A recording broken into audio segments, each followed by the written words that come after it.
नमस्कार, मैं राजेश गर्ग मेरी रोहिणी से। रोहिणी के अंदर जो हालात हैं वो बहुत अच्छे नहीं हैं। मेरी रोहिणी एक ऐसा चैनल है जो कि रोहिणी के अंदर घट रही घटनाओं की चर्चा करता है खुलकर। आज हम चर्चा करेंगे प्रशांत विहार में स्थित वीर सावरकर पार्क की। वीर सावरकर एक ऐसे व्यक्ति माने जाते हैं, न केवल माने जाते हैं बल्कि हैं जिनका कि देश की आज़ादी के अंदर काफ़ी योगदान रहा है। कुछ लोग इसका विरोध भी करते हैं, लेकिन उस झगड़े में न जाते हुए हम बात कर रहे हैं प्रशांत विहार में पीवीआर सिनेमा प्रशांत विहार के सामने स्थित उस पार्क की, जहां के ये बोर्ड देखिए आप। शुरुआत करते हैं इस बोर्ड से। ये जो बोर्ड है आप देख रहे हैं बोर्ड, ये बोर्ड है श्री प्रवेश वाही का, जो कि इस क्षेत्र के निगम पार्षद हैं। तीसरी बार निगम पार्षद चुने गए हैं रोहिणी के विभिन्न क्षेत्रों से। इस बार निगम पार्षद हैं प्रशांत विहार व उसके आसपास के एरिया से। ये जो बोर्ड लगा है और बोर्ड के साथ में एक बोर्ड और लगा है जिसमें उनको बधाई दी गई है निगम में सत्ता पक्ष का नेता बनने पर। सत्ता पक्ष का नेता, सदन का नेता का मतलब होता है सबसे बड़ा नेता नगर निगम का। लेकिन हालात क्या हैं, ये स्टोरी हम लेकर आ रहे हैं ऑपरेशन वीर सावरकर पार्क प्रशांत विहार में। ये देखिए आप, जैसे ही आप शुरू करते हैं, ये जो बोर्ड में जिसकी चर्चा कर रहा था, बोर्ड बिल्कुल जो निगम पार्षद है हमारे सदन के, निगम के सदन के अध्यक्ष हैं, उनके घर से 100 मीटर दूर है ये पार्क। या कह सकते हैं कि जो ये बोर्ड लगा है, यहां से जो प्रवेशवाही हैं उनका घर 100 मीटर पर है। लेकिन यहां के हालात बहुत अच्छे नहीं हैं। शुरुआत करते हैं इस दीवार से। ये जो पार्क की बाउंड्री वॉल जो बन रही है, इसको आप देखिए। इसके ऊपर की सारी ग्रिल उखाड़ दी गई है, लेकिन जो नीचे की दीवार है वो पूरी नहीं उखाड़ी गई। केवल 3 या 4 ईंट उखाड़कर उसके ऊपर नई ईंटें लगा दी गई हैं। ये देखिए आप, और उसके ऊपर ये ग्रिल जो कि बदल दी है एक साइड में, क्योंकि पार्क के 3 हिस्से हैं, एक तरफ स्कूल है, लेकिन इस ग्रिल को देखिए जो ये बदल दी गई है। ये देखिए आगे लाल पत्थर भी लगा हुआ है, आपने देखा आधे हिस्से में लाल पत्थर भी लगा दिया गया है। और उसके बाद एकदम कॉर्नर पर देखो क्या है, कॉर्नर पर ग्रिल के और दूसरी ग्रिल के बीच में लगभग 1.5 फुट का फर्क है। यह सोचने की बात है कि जिस समय इसका कॉन्ट्रैक्ट दिया गया होगा तो इसकी नपाई भी हुई होगी, इसको नापा गया होगा, पूरी दीवार को नापने के बाद ग्रिल की लंबाई भी नापी गई होगी, उसके साइज को भी तय किया हो गया होगा।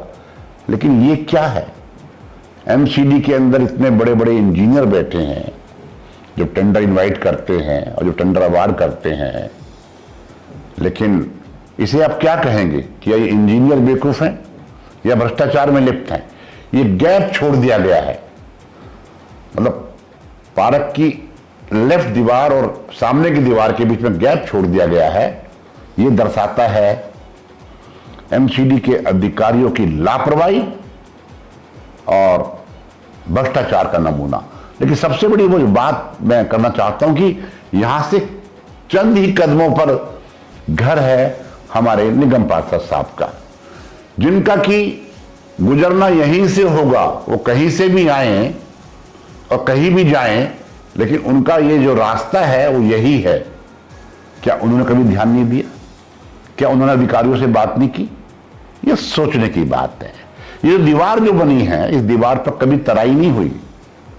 आधे हिस्से में लाल पत्थर लपेट दिया गया है, लगा दिया गया है जैसे मर्जी, और बाकी हिस्सा सारा खाली पड़ा है। और तो और आप देखिए, इससे जो अगला कोना है वहां पर भी यही हालत है, वहां 3 से 4 फुट का गैप है पहली ग्रिल में, और दूसरी जो ग्रिल है जो कि चेंज होनी अभी हुई नहीं है, काम अधूरा है, उसके बीच में, क्योंकि वहां एक चाय वाली बैठी है, एक प्रेस वाला है, वो अलग इशू है। इस दीवार की आपने हालत देखी।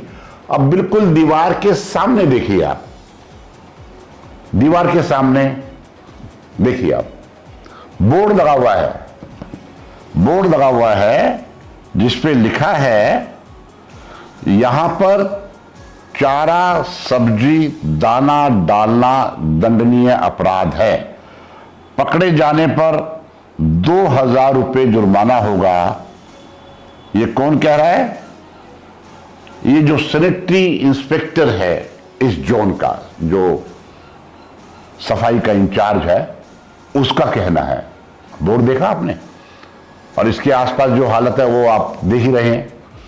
और इसके थोड़ा सा राइट साइड में यदि आगे बढ़ते हैं तो एक बोर्ड लगा हुआ है जिसपे लिखा है कि आप पक्षियों के लिए दाना और गाय के लिए चारा यहां डाल सकते हैं। निगम का विभाग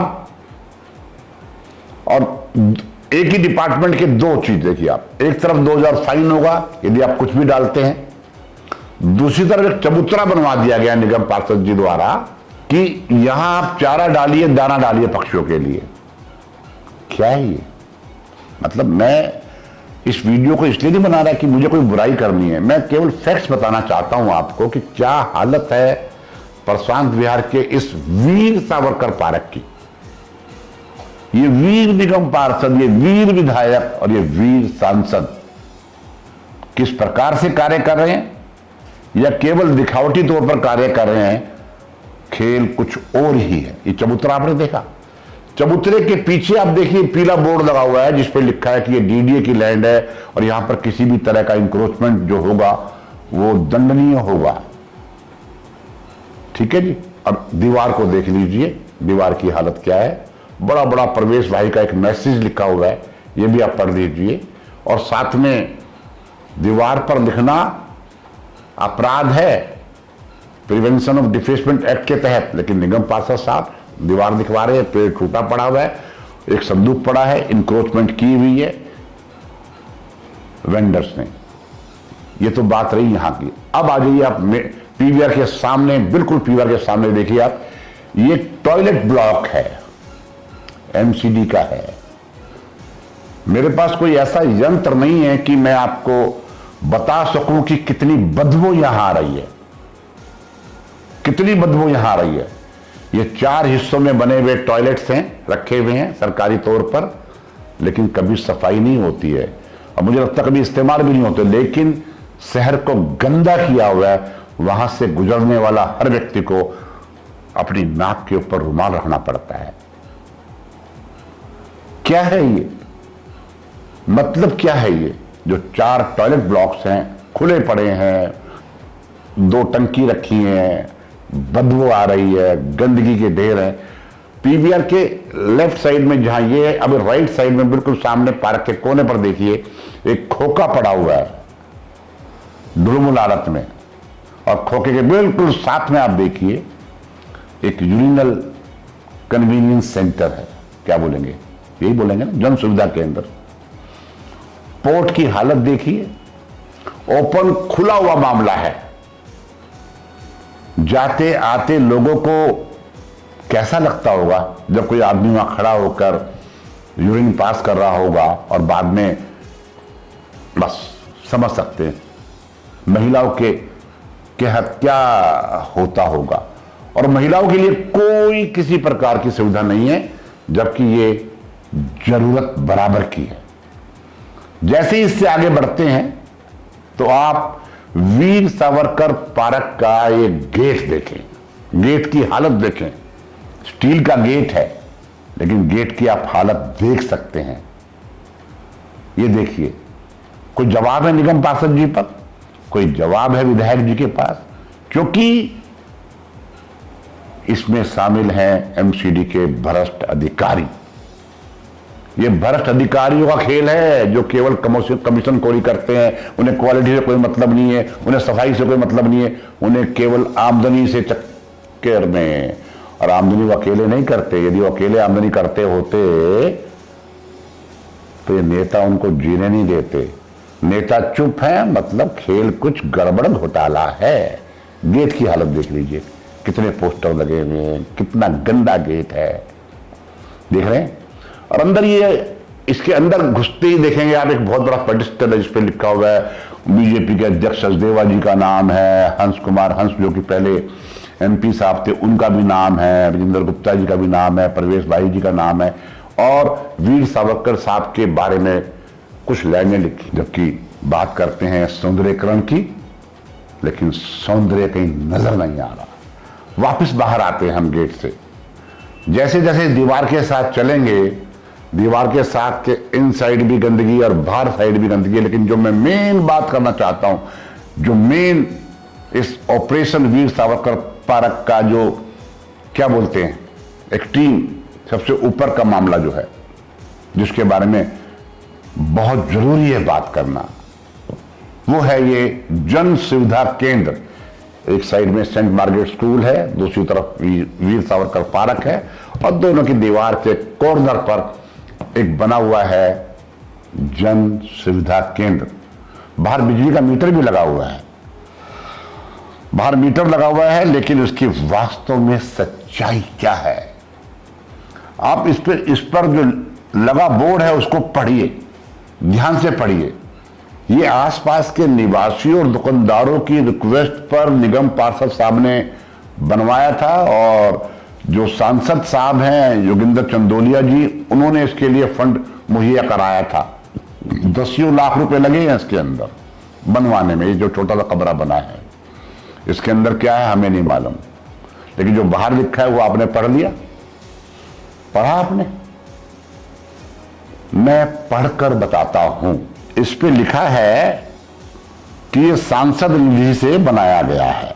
इसका जो उद्घाटन, जो शुभारंभ है, वो सांसद जो है योगिंदर चंदोलिया के कर कमलों द्वारा किया गया, और मुख्य अतिथि थे श्री विजेंद्र गुप्ता जी, और प्रवेश भाई के सानिध्य में हुआ। कितनी हैरानी की बात है ना। बोर्ड को पढ़िए आप, देखिए इस टॉयलेट ब्लॉक को, जो जन सुविधा केंद्र है, इसमें शायद आगे महिलाओं के लिए प्रबंध किया है, पीछे पुरुषों के लिए किया है। ये तो जब उद्घाटन हुआ ही नहीं, मतलब कैसा दुर्भाग्यपूर्ण मामला है कि क्योंकि आगे चुनाव आ रहा था एमएलए का, उस एमएलए के चुनाव के चक्कर में बोर्ड को लगा दिया गया। 4 महीने पहले चुनाव था ना, 5 महीने पहले, क्योंकि उसमें लिखा है नेता प्रतिपक्ष श्री विजेंद्र गुप्ता, जो कि आज दिल्ली विधानसभा के अध्यक्ष हैं, उनका बोर्ड लगा हुआ है। योगेंद्र चंदोलिया उस समय सांसद थे, उनके कर कमलों द्वारा उद्घाटन। कहां है उद्घाटन भाई? कैसे होता है उद्घाटन? आज तक ये जन सुविधा केंद्र खोला नहीं गया है, जबकि इसमें लाखों रुपए लगा दिए गए हैं। क्या कारण है? इसका जवाब तो एमसीडी देगी या ये नेता लोग देंगे। ये जो ऑपरेशन वीर सावरकर पार्क हमने आपको इस वीडियो के माध्यम से दिखा रहे हैं, कहने का मकसद ये है कि इन नेताओं को और एमसीडी के अधिकारियों को कोई मतलब नहीं है कि ठेकेदार कैसे काम कर रहा है, ग्रिल पूरी हुई है या नहीं हुई है, कूड़ा कैसे फैल रहा है, दीवारें कच्ची हैं, दीवारों की तराई हुई या नहीं हुई है, गड्ढे कैसे पड़े हुए हैं, गंदगी के कैसे ढेर लगे हुए हैं, इन्हें कोई मतलब नहीं है। मित्रों, आपको और हमें जागरूक होना पड़ेगा, थोड़ा सा बोल्ड होना पड़ेगा, क्योंकि ये हमारे जो जनप्रतिनिधि हैं, हम इनकी आवाभगत करें अच्छी बात है, लेकिन आवाभगत के चक्कर में इनके द्वारा किए जा रहे भ्रष्ट कार्य, इनके द्वारा बरती जा रही लापरवाही के खिलाफ हमें लड़ना होगा। ये मोहल्ला हमारा है, ये शहर हमारा है, ये प्रशांत विहार हमारा है, लेकिन ये नेता बिल्कुल भी किसी प्रकार की कोई परवाह नहीं कर रहे हैं। जैसे नेता दौरे पर होते हैं उस दिन सफाई कर दी जाती है, और दिनों में वही ढाक के 3 पार। वीडियो लंबी हो रही है, आपने इस वीडियो को यहां तक देखा, आपका बहुत बहुत धन्यवाद। एमसीडी और नेताओं का ये जो गठजोड़ है भ्रष्टाचार का, इसके खिलाफ हम लगातार आवाज उठाते रहेंगे। मेरी रोहनी जो यूट्यूब चैनल है रोहनी के लिए संकल्पबद्ध है। आप भी अपने क्षेत्र की समस्याओं को हमें भेजें, हम उसे कवर करेंगे। एक काम और कर सकते हैं, आपकी व्हाट्सएप पर हमें एक छोटी सी वीडियो बनाकर यदि भेज देंगे तो भी हम इसको अपने चैनल पर अपलोड करेंगे। मुझे उम्मीद है ये वीडियो आपको पसंद आई होगी। आप इस वीडियो को अधिक से अधिक शेयर करें, चैनल को सब्सक्राइब करें, बेल आइकन को भी दबाएं, जिससे कि सबसे पहले आप तक हमारी वीडियो की नोटिफिकेशन पहुंचे। आपका बहुत बहुत धन्यवाद। धन्यवाद। जय हिंद, जय फौजी।